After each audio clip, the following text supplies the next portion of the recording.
you guys do a lot of education here with your staff. Now, I know a lot is a relative term. So can you talk to me, like what standards have you set for education for your staff here at the store? Well, we want to make sure that the people that are interacting with the public know what they're talking about. So the last thing we want to do is send somebody home with the wrong product in their hand because our staff doesn't understand. And so for us, it's us teaching one-on-one. We do that quite often, especially with new individuals. And then as we have new products coming in, we have the companies that sell those to us. They have reps that come to us all the time. The reps come in and they educate the staff, and then we've got webinars with all of our companies that as something new comes up, they're doing webinars. So it's important for us to get the right product in the hand of the customer coming in. What were you going to say something? Yeah, that means that we need to be educated on the function of that product as much as possible. Not that we are educated on the function of what's going wrong in that customer, but which that's going to be their job to choose based on the information we can give them. Because we're not going to diagnose or anything like that. But we want to meet them where they're at, and then if they happen to get well, that's good. The goal, I guess, is to allow the body to heal itself, and I think we both are in agreement with that. That's at the end of the day, it's all about the body healing itself and having the correct fuel to do that. What are your thoughts around educating the public in taking personal responsibility? Do you think that that's important, that when people come in here, they know what's going on with their body, that they know what's going on with their doctor? Does that help make a better customer? Well, a lot of people, they come through in different stages. Some people are under medical care and some people aren't, and they're doing their own thing, The internet has now opened the door to, I have a problem, and I go to the internet and I Google the word cancer, and 1,000 products come up, 1,000 nutrients come up that might help that. So then we become that's certainly necessarily a pharmaceutical item, so then we become what is this mushroom, what is this vitamin, and it's kind of our responsibility to know a little bit about what we know about certain mushrooms and what we know about the companies that provide those mushrooms or those supplements. What sets you guys apart from other natural or health food stores? What do you think makes you different? Well, I would like to hope that they all are thinking the same way, but it's hard to know. We're not a chain, so we're not controlled by what a big chain health food line company may. Which might free us up to move at a faster pace. Right, and look at products that we feel very good about that they may be looking at, okay, well, can we sell this product in our, 39 stores across the country, where we may look at something and say, wow, there's a lot of research on this, we feel really good about this, we're going to bring this in. And what are you, as customers come in, are there any common themes to what people are looking for? Health food. Everybody's looking for something different, most of the time. I mean, the common thing on weight loss kind of drives me nuts. It's they're looking for that capsule, and, we both quickly jump in and say, there are these products, and certainly one famous TV host talks about a lot of them on his TV show, and there's always a big rush for those products. But I always have to incorporate into that talk with that customer, the bottom line is you've got to take responsibility for what goes in your mouth, and that's going to be your answer to weight loss. And I have a lot of favorites. I'm pretty much a real believer in paleo, the paleo lifestyle. I do think our ancestors' diets were probably what our DNA is based on. So I'm a real component of that lifestyle. And as Patty and I continue to read about phytic acid, we're beginning to be concerned about all those grains and nuts and seeds. Yeah, tell me about what you've read recently that is inspiring and eye-opening. Well, we know, we're in agreement too, that it's about toxins out and nutrition in, basically. Regardless of where you're going, we're about that. And we want to help provide that pathway for people if there's any tools to be used. Let's talk about the food side. Yeah. On the food side, I really believe that, back to that paleo thing, paleo eliminates the grains, the legumes in that picture there.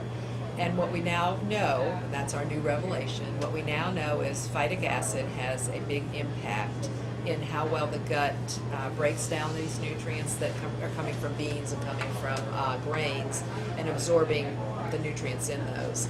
Phytic acid. Phytic acid. Okay. So nature puts phytic acid in nuts, seeds, grain, and legumes to protect that little enclosed, Keep it dormant. keep the nutrients safe until it gets planted in the earth. Well, we eat it, that little chemical is still there, and that chemical is a big part about retarding the breakdown of that product so that we don't absorb the nutrients. And then I've read there's also an arm on there outside that seed or nut or shell, whatever you're eating, that can literally sweep your internal nutrition minerals out, in addition to not releasing what's inside of it, but even removing more. So the state of the food is important.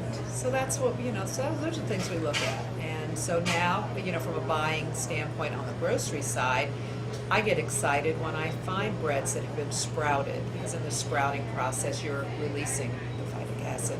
Patty is the buyer in the raw and nut and seed area. So when she finds, mixed nuts that have been sprouted, now that all of a sudden says way healthier. If you're going to have some nuts and seeds, let them be sprouted.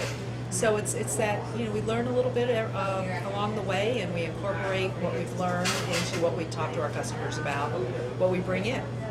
People can take those raw nuts and seeds and take them home if they want to save a little money and soak their seeds themselves, and give them, or if they have a dehydrator, or even dry them out for later use Probably at a low temperature. Lots of information on the internet that would tell them how to do that, so simple. Yeah. But the key is, as we learn things we thought were really good, I mean, how many times, well, beans are going to be so much better for you as a protein source than meats, the bad meats. But, not really if you're dealing with the phytic acid involved with the beans. They're not. What as customers should we know when we walk into a natural health food store?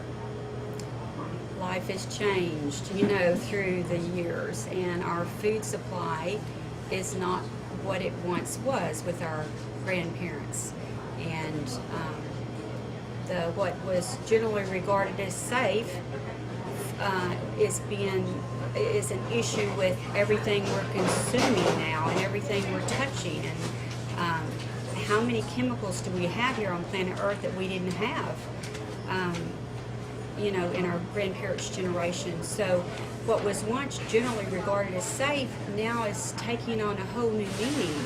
If we're getting hit with this particle everywhere, it begins to add up, So we want to offer the cleanest environment as we learn, a safe haven, a place, for people to go that don't have to worry. Just this apple I'm buying coated with this material that may not be safe to consume, and It makes it look nice and shiny and red. yeah, right. Or was it sprayed with pesticides to keep the bug off that are also going to kill my mitochondria? Once I consume it, So I'd like to hope that when they walk in, it's about trusting that we will have their best interest in what we have on the shelves.